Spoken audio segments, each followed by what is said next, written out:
Shalom Bapak Ibu Saudara. Shalom. Bersyukur hari ini kita bisa bersama melanjutkan seri pencarian nilai diri. Kita masuk kepada minggu yang ketiga. Bapak Ibu Saudara, minggu pertama kita sudah belajar bagaimana supaya kita tidak jatuh pada jebakan perbuatan. Karena kita percaya nilai diri kita tidak ditentukan oleh apa kata orang, melainkan dari Tuhan. Minggu kedua, minggu lalu kita juga sudah belajar bagaimana kita tidak harus diterima orang supaya kita merasa baik.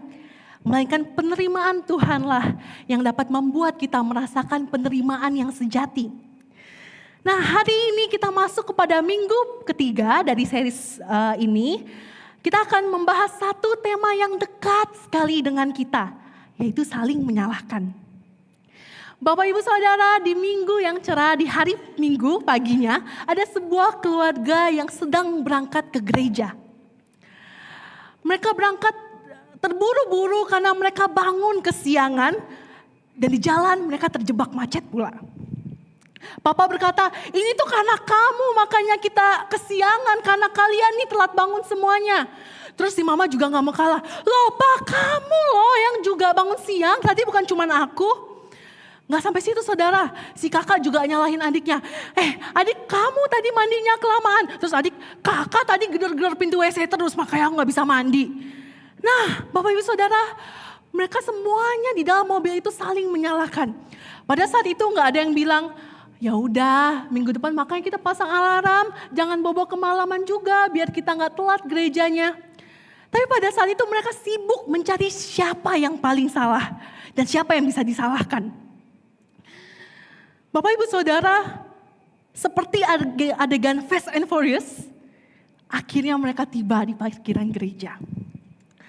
Tentunya mereka udah terlambat 25 menit, mereka merapikan bajunya ketika di mobil, merapikan rambutnya, akhirnya mereka membuka pintu mobil dan berusaha memberikan senyum terbaik. Shalom, happy Sunday, sapa mereka kepada Asyir dan juga hamba Tuhan di depan yang memakai HT. Seakan-akan 10 menit yang lalu gak ada yang terjadi apapun. Lalu mereka cepat-cepat cari tempat duduk, mereka membidik mana tempat duduk yang kosong. Duduklah mereka. Ketika mereka berdoa, mereka membuka matanya, hal pertama yang mereka lihat di layar adalah tema khotbah hari ini. Saling menyalahkan dari luka menuju pemulihan. Bapak Ibu Saudara, apakah saudara familiar dengan kisah tadi? Mungkin baru terjadi pagi ini. Atau mungkin terjadi minggu-minggu yang lalu. Kisah ini sangat dekat sekali dengan setiap kita. Ketika sesuatu terjadi, mulut kita secara natural langsung menyalahkan orang lain. Tuh kan karena kamu, makanya ini semua karena kamu sih, ini semua salah kamu, makanya jadinya begini. Saudara, pola saling menyalahkan ini seringkali muncul either itu di lingkungan gereja, pelayanan kita, keluarga kita, atau bahkan di diri kita sendiri. Dan ini memang kecenderungan manusia sejak awal. Sejak manusia jatuh ke dalam dosa, mereka kehilangan rasa aman di dalam kasih Tuhan sehingga memilih untuk membenarkan diri, bukan cuma itu, bahkan menyalahkan orang lain. Makanya ketika kita salah, kita ingin ada orang lain yang ikut salah supaya kita gak menanggung malunya sendirian. Supaya orang lain itu bisa bertanggung jawab atas apa yang menjadi kesalahan kita. Kita gak perlu merasa bersalah. Karena itu, mari hari ini kita mau merenungkan satu tema. Kita mau merenungkan satu bagian firman Tuhan di dalam Kejadian 3 ayat 6 sampai 13. Bapak Ibu Saudara silakan membuka Alkitab Bapak Ibu Saudara masing-masing. Bersama kita akan belajar bagaimana pola saling menyalahkan ini muncul sejak manusia pertama jatuh ke dalam dosa. Mari bersama kita akan membacakannya. Saya akan membacakan ayat yang genap dan Bapak Ibu Saudara akan membacakan ayat yang ganjil. Kejadian 3 ayat 6 sampai 13. Demikian firman Tuhan. Perempuan itu melihat bahwa buah pohon itu baik untuk dimakan dan menarik untuk dipandang. Lagi pula pohon itu diminati karena memberi pengertian, lalu ia memetik buahnya dan memakannya. Ia memberikannya juga kepada suaminya yang bersamanya dan suaminya pun memakannya. Saudara, Lalu terbukalah mata mereka berdua dan mereka tahu bahwa mereka telanjang. Mereka menjalin tahun membuat cawat bagi diri. Ketika mereka mendengar suara Tuhan Allah yang berjalan-jalan di taman pada waktu hari sejuk, manusia itu dan istrinya menyembunyikan diri dari hadapan Tuhan Allah di antara pepohonan di taman.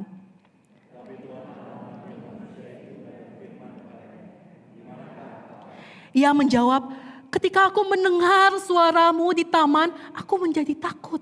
Karena aku telanjang, maka aku bersembunyi.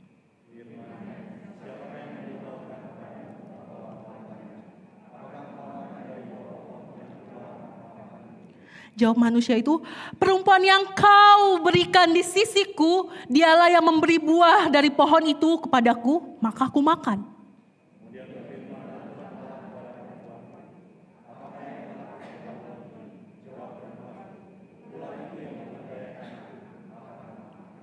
Sedemikian jauh pembacaan firman Tuhan bagi setiap kita. Bapak Ibu Saudara, hari ini ada 3 poin yang akan saya bahas. Yaitu apa yang menjadi akar dari saling menyalahkan ini, yang manusia sering kali lakukan. Yang kedua, apa buah atau apa dampak dari tindakan saling menyalahkan ini. Dan yang ketiga, apa obat atau bagaimana manusia terlepas dari pola saling menyalahkan ini. Bapak Ibu Saudara, kita perlu tahu bahwa yang menjadi akar manusia dapat saling menyalahkan adalah dosa. Dosa memisahkan manusia dengan Allah, bukan cuma dengan Allah tetapi dengan sesamanya. Sehingga manusia tidak lagi bertanggung jawab atas apa yang menjadi kesalahannya. Dan bahkan manusia memilih untuk menyalahkan orang lain ketika dia salah. Mari kita melihat ke dalam kisah Adam dan Hawa. Perempuan itu melihat bahwa buah pohon itu baik untuk dimakan dan menarik untuk dipandang. Lagi pula pohon itu diminati karena memberi pengertian, lalu ia memetik buahnya dan memakannya. Ia memberikannya juga kepada suaminya yang bersamanya. Dan suaminya pun memakannya. Saudara, disinilah kita melihat bagaimana dosa itu bekerja. Terkadang dosa bukan datang dengan tampak yang menakutkan, tapi dosa bisa saja datang dengan hal yang tampaknya menarik untuk dipandang, atau hal yang menyenangkan atau logis masuk ke dalam otak kita. Makanya ketika Hawa melihat buah itu, ia mulai tertarik. Ada desire dalam dirinya, ia ingin memakannya. Namun yang menarik di ayat tersebut adalah Hawa tidak melakukannya sendirian. Melainkan suaminya juga ikut memakannya. Adam ketika melihat itu bukannya menegur atau menghentikannya, malah ia ikut jatuh bersama-sama dengan Hawa.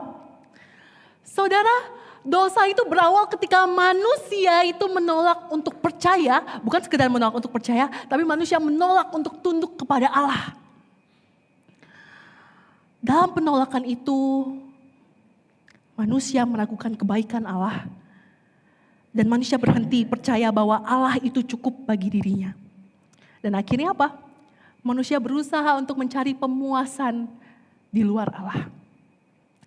Sehingga benarlah apa yang dikatakan Roma 1 dan pemikiran Calvin bahwa hati manusia itu adalah pabrik berhala.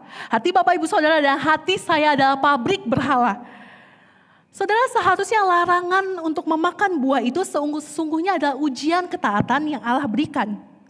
Allah ingin lihat apakah manusia ini mau percaya, mau tunduk dan mau bergantung kepada Allah. Namun ketaatan itu digantikan dengan pemberontakan. Tim Keller mengatakan bahwa ketika kita berhenti percaya bahwa Allah itu baik, maka kita akan berusaha memenuhi kebutuhan kita di luar Dia. Itulah inti dari dosa. Bahkan Sproul juga mengatakan bahwa saat manusia tidak lagi percaya bahwa Allah itu cukup bagi dirinya, mereka berusaha untuk take control, mereka berusaha untuk mengambil kendali, dan itu selalu berujung pada dosa. Inilah yang menjadi akar dari sikap saling menyalahkan itu. Yaitu ketika manusia berdosa, mereka memilih untuk tidak taat kepada Allah. Dan merasa bahwa Allah tidak cukup bagi dirinya. Lalu terbukalah mata mereka berdua dan mereka tahu bahwa mereka telanjang. Mereka menjalin daun pohon ara dan membuat cawat bagi dirinya. Saudara, karena dosa, mata Adam dan Hawa menjadi terbuka, melihat ketelanjangannya. Selama ini tubuh mereka ditutupi oleh kemuliaan Tuhan. Namun ketika mereka jatuh dalam dosa, kemuliaan Tuhan itu meninggalkan diri mereka. Dan mereka melihat ketelanjangan diri mereka sendiri. Dikatakan bahwa untuk menutupi ketelanjangannya ini, mereka menyemat daun pohon ara dan membuat cawat. Saudara tahu gak, daun pohon ara itu bentuknya agak besar. Dan daun itu kalau misalnya kita tempelkan ke kulit kita, itu akan iritasi. Itu akan perih, gatal, karena itu banyak getahnya gitu ya. Artinya apa? Cara apapun yang manusia pikirkan, cara apapun yang manusia perbuat untuk menutupi dosanya, kalau misalnya dilakukan dengan kekuatannya sendiri, itu akan berakhir menyakitkan dan bahkan memperburuk keadaan. Jadi saudara, sebelum manusia mulai saling menyalahkan, akar kejatuhan itu sudah muncul terlebih dahulu. Yaitu ketika mereka berhenti percaya bahwa Allah itu baik dan mereka tidak merasa Allah itu cukup bagi mereka. Saat manusia tidak lagi percaya kepada Allah, ia mulai berpusat pada dirinya sendiri dan mencari pembenaran di luar Allah. Dan dari rasa tidak aman itulah muncul kebutuhan untuk saling menyalahkan dan bahkan menyalahkan orang lain. Mari kita bersama melihat apa yang menjadi buah dari saling menyalahkan ini. Ketika mendengar suara Tuhan Allah yang berjalan-jalan dalam taman waktu hari sejuk, manusia itu dan istrinya menyembunyikan diri dari hadapan Tuhan Allah di antara pepohonan di taman. Tuhan Allah memanggil manusia itu dan berkata, "Di manakah engkau?" Ia menjawab, "Ketika aku mendengar suaramu di taman, aku menjadi takut karena aku telanjang, makanya aku bersembunyi." Saudara, ketika Allah melontarkan pertanyaan itu, bukan berarti Allah tidak tahu. Tapi Allah seakan-akan sedang memberikan ruang kepada Adam untuk mengakui kesalahannya dan bertobat. Namun sebelum Allah menyatakan kesalahan kepada mereka, mereka udah ketakutan duluan. Itulah yang menjadi reaksi alami manusia berdosa karena perbuatan salah, perbuatan mereka menanggung rasa malunya dan perasaan terpisah dari Tuhan itu. Secara psikologi ini disebut dengan defense mechanism, yaitu cara manusia melindungi diri dari hal-hal yang tidak mengenakan. Pertahanan diri ini sebenarnya normal dan juga wajar saudara, asal kita tetap memiliki kontrol dan juga kesadaran diri. Namun pertahanan diri ini akan menjadi ekstrim jikalau kita melakukannya berlebihan. Itu akan menimbulkan dampak marah, kita akan berusaha membela diri kita dan bahkan kita menolak tanggung jawab yang harusnya itu jadi tanggung jawab kita.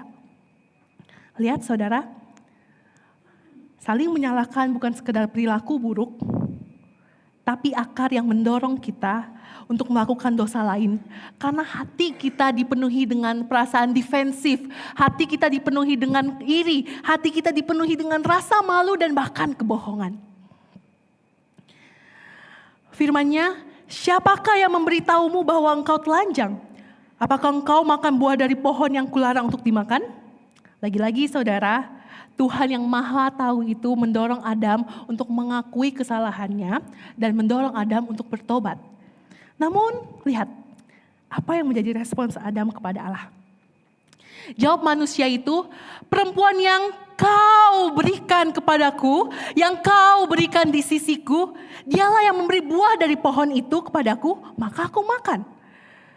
Adam bukan hanya menyalahkan Hawa, tapi pada saat yang sama dia juga menyalahkan Tuhan yang memberikannya pasangan.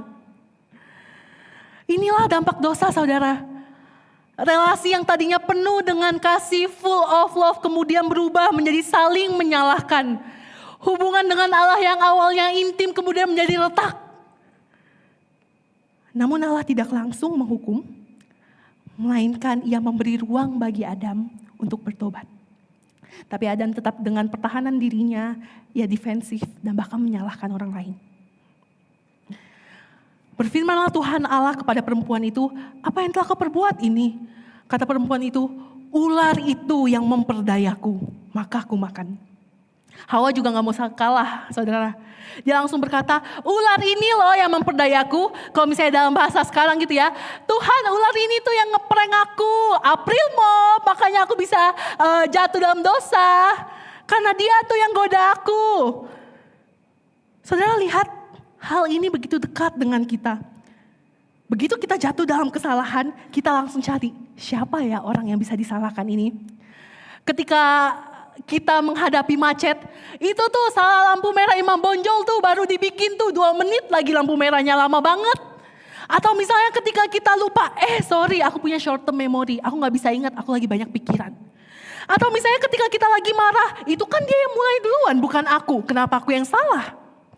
Atau misalnya kita lagi jatuh dalam dosa, kita bilang, Tuhan tahu ya kondisi aku lagi berat, ampuni aku ya Tuhan, aku gak bermaksud kok. Bukankah hal ini dekat sekali dengan kita? Saudara, sejak zaman Adam dan Hawa, Israel dan Musa sampai Saul yang menyalahkan rakyatnya, kita melihat ada pola yang sama dan juga terus berulang. Yaitu kecenderungan manusia untuk membenarkan dirinya dan juga menuduh orang lain.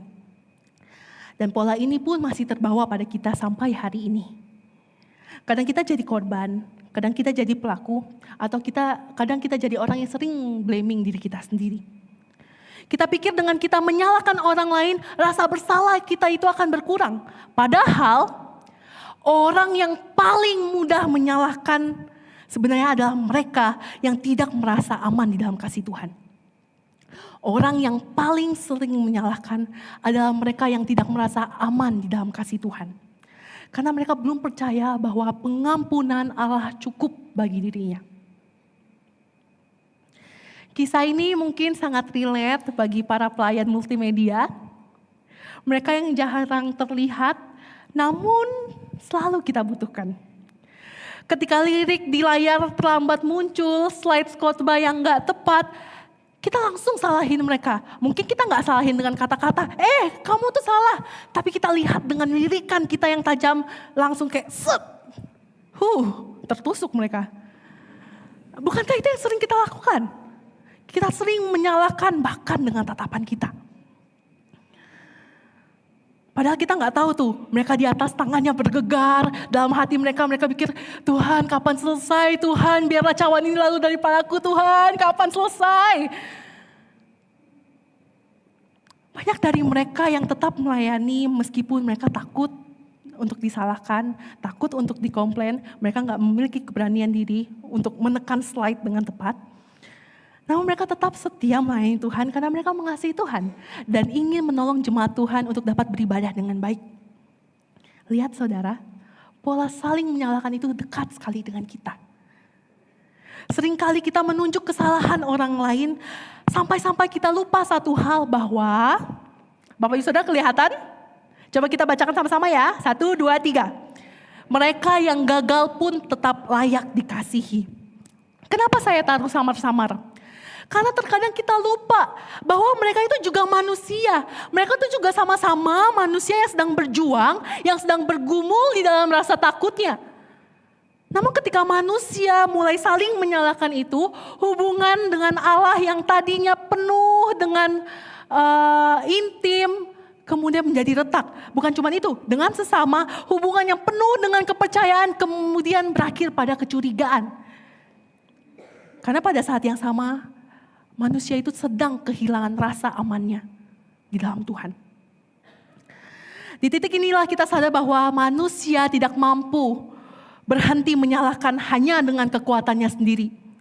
Karena akar masalahnya bukan sekedar emosi ataupun komunikasi, tapi ada dosa yang merusak hatinya. Saya setuju dengan perkataan Profesor Sesejaya, Injil memberitahu kita bahwa masalah terbesar itu bukan datang dari luar, melainkan dari dalam diri kita. Saudara, jika akar masalahnya adalah dosa, maka jelas obatnya tidak mungkin datang dari kita. Karena kita gak sanggup, kita gak mampu. Gak peduli berapa keras kita coba, kita self-healing, kita ke psikiater, kita ke psikolog, kita konseling, berusaha untuk memperbaiki hubungan dengan pasangan, dengan teman, dengan siapapun. Itu emang baik saudara. Namun, jika masalah hati itu belum pernah disentuh, belum pernah kita pulihkan, maka yang terjadi adalah perubahan sementara. Kita akan berubah sementara, kemudian kita akan jatuh lagi pada dosa yang sama. Itulah sebabnya sebanyak apapun usaha kita, tetap tidak mampu mengubah hati kita yang berdosa ini.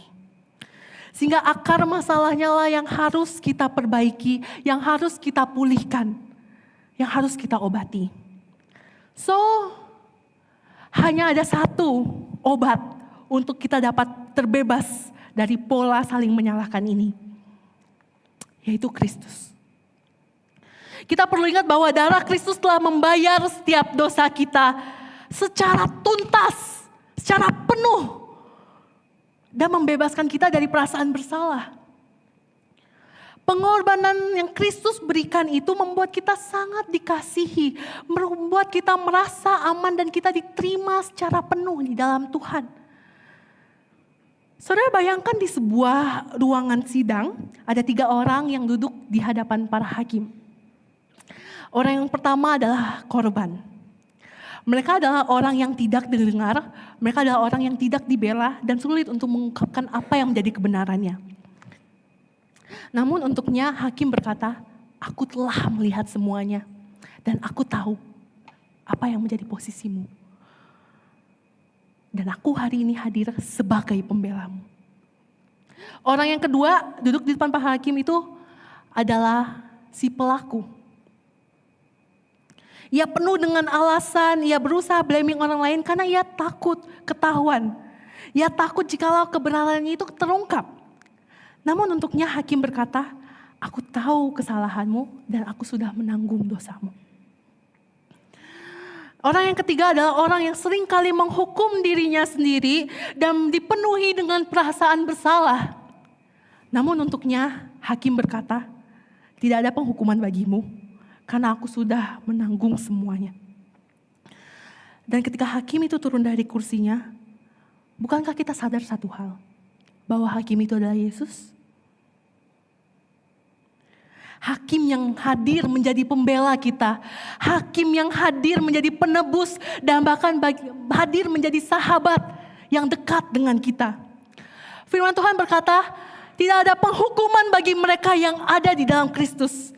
Sehingga engkau dan saya aman di dalam Tuhan. Inilah kabar baik bagi setiap kita. Inilah Injil bahwa Allah tidak tinggal diam. Ia turun menjadi manusia dan turut merasakan apa yang kita rasakan. Ia merasakan setiap luka kita, apapun yang kita lakukan, setiap detailnya. Tuhan juga merasakannya. Kasihnya bukan kasih yang jauh di sana sehingga kita tidak bisa menggapainya. Tapi kasihnya adalah kasih yang begitu dekat dengan setiap kita. Dan bahkan menyentuh hidup kita secara pribadi. Kristus datang sebagai Adam kedua. Bukan untuk menyalahkan. Tetapi untuk disalahkan. Ia datang sebagai Adam yang kedua bukan untuk menyalahkan. Tapi untuk disalahkan. Saudara, kalau Adam jatuh ke dalam dosa ketika ia dicobai, namun Kristus menang. Dan bahkan Kristus berkata, ada tertulis, ia menang dengan firman Tuhan. Kalau Adam gagal di Taman Eden, Kristus menang di Taman Getsemani. Ketika dia berpeluh, dia berdoa kepada Bapa, dia menang bagi setiap kita. Ketika Adam hadir dan membawa dosa bagi setiap umat manusia, Kristus hadir membawa hidup bagi engkau dan saya. Roma 5 ayat 16-17 berkata bahwa kesalahan satu orang membawa penghukuman. Tapi pengorbanan satu pribadi yaitu Yesus Kristus membawa pembenaran bagi setiap kita. Bagi engkau dan saya. Dan bagi setiap kita yang percaya kepada Kristus. Baik kita yang merasa bersalah atau baik kita yang saat ini sedang terluka. Setiap kita dirangkul oleh kasih karunia Tuhan.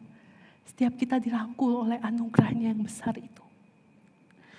Di salib itu, Kristus menanggung setiap luka kita. Di salib itu Kristus menanggung malu kita. Dan bahkan di salib itu, Ia mengetahui setiap kegagalan kita. Saudara, ketika seseorang merasa aman di dalam Tuhan, merasa aman di dalam kasih Tuhan, dia tidak perlu lagi menyalahkan orang lain untuk melindungi dirinya. Ketika hati seseorang sudah dipulihkan, sudah disembuhkan, ia tidak perlu lagi untuk merendahkan orang lain supaya dirinya terlihat benar. Ketika seorang sudah hidup di dalam anugerah Tuhan, ia bisa mengungkapkan apa yang menjadi kesalahannya dan bertanggung jawab atas itu tanpa kehilangan harga dirinya.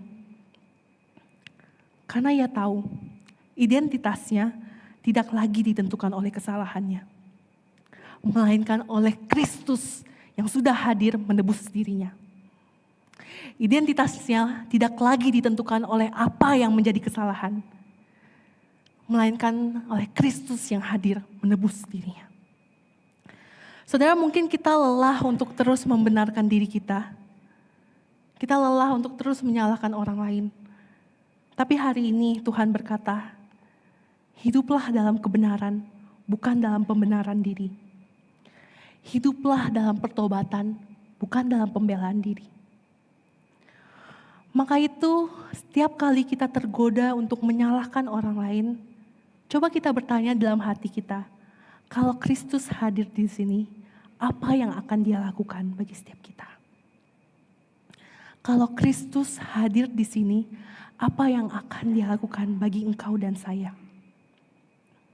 Dia tidak menunjuk kita, Dia tidak menuduh kita, Dia tidak menyalahkan kita, melainkan Ia dengan kasih-Nya yang besar memeluk setiap kita.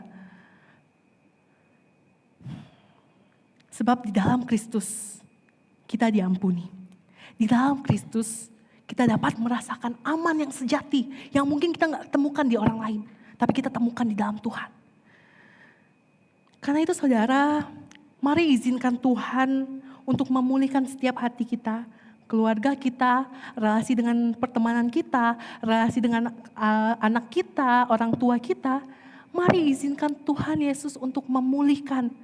Sehingga tidak ada sedikit pun bagian yang tertinggal yang Tuhan lewatkan. Karena Tuhan rindu untuk memulihkan setiap kita. Biarlah setiap kita boleh aman di dalam kasih Tuhan. Sehingga kita dapat berkata, Kristus cukup bagiku. Sehingga aku gak perlu lagi mencari pemuasan dari orang lain. Aku gak perlu lagi blaming orang. Karena aku tahu Kristus cukup bagiku. Biarlah Kristus menjadi akhir dari saling menyalahkan. Dan juga awal dari pemulihan yang sejati dalam hidup kita.